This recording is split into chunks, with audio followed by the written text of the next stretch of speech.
Good afternoon. I'm Becky Tuttle, your City Council member representing District 2, and I'm here today with Sean Jones with the Wichita Public Library. Hi, Sean. Hi, how are you I'm doing? doing well. How are you? I'm doing good. I'm safe at home right now. Good. That's exactly where you should be, right? Being a good role model, staying at home. So, Sean and Exactly. I met last year when I got to be the judge for the teen hackathon at the library and spent some time with some kiddos. And the topic was not only technology, but health. And they came up with some really innovative and cool ideas. So, that was Uh, awesome. yeah, it was a lot of, we have a lot of creative brains in Wichita, so it's always fun to see what they come up with. Yeah, and it was great for the kids too, because it was during the weekend, and some of them that said, they might not have had anything else to do at the time. So just one more of the amazing programs that our library offers. So, Sean, I was thinking about it today when I knew we were going to have our paths cross again. What are some types of books that you're reading when you're staying at home? Are you reading more, and if so, what types of books do you like? I am reading more. I'm actually reading a few books at once, which is Oh, a little bit dangerous. Luckily, the stories haven't gotten crossed yet. So, Little Fires Everywhere is a new show on Hulu, and I'm rereading the book right now just so I can do some comparisons with the book and with the TV show. But I really do like historical fiction books. So, I'm reading a few of those as well.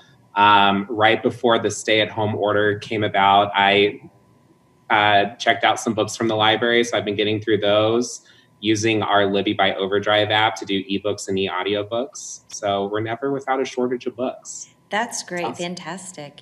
One thing that I've done, I spent a little bit of time as I reorganized some of my cookbooks, like many of us. I am reading some novels as well, but we're all cooking at home more.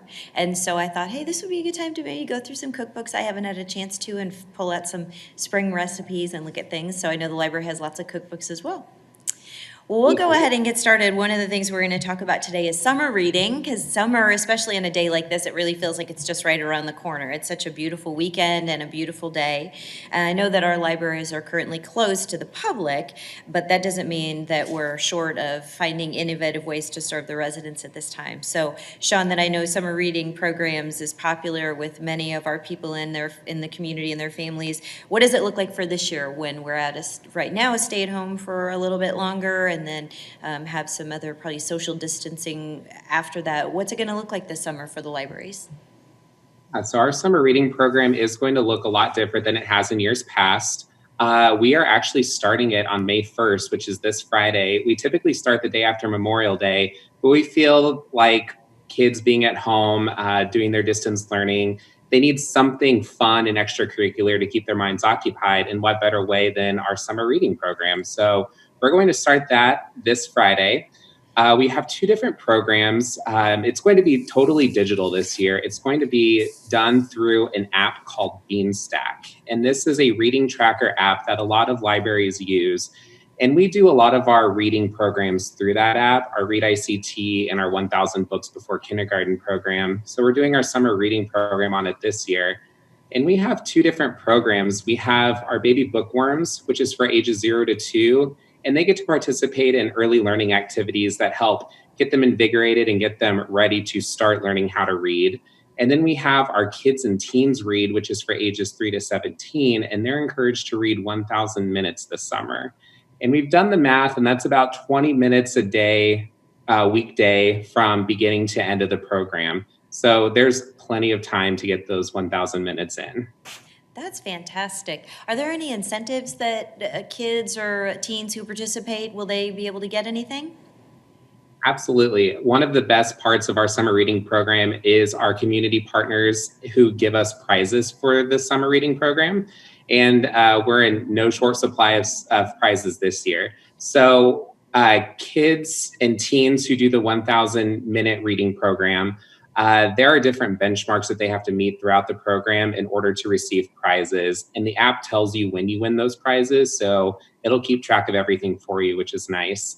And then for our baby bookworms, if you complete 15 of the 25 activities, then you'll be eligible for prizes. We're not going to give out the prizes until after July 1st, just so we can navigate the COVID-19 situation a little bit further and we figure out a good, safe way to get those prizes out to the kids. but we won't hold them from them. We'll make sure they get them one way or another. That's great. As many folks in the community know, probably, I have a background in education. I used to be a school counselor, and then I also have a background in public health. And literacy has a real direct impact on the health of our residents. Many sources will tell you that third grade literacy rate is the #1 predictor for adult health. So it's really important to make sure that we keep our kids reading and learning. And on average, we know that students' achievement scores decline over the summer. Summer learning loss is a big concern, not only in our community, but all across the nation. So especially when kids are home on summer vacation, as they traditionally are, have a little bit earlier time at home this year, but sometimes they can lose as much as 1 month worth of school learning just during the summer. And we also know that lower income kids are much more susceptible to this and impacted by summer learning loss even than middle class students.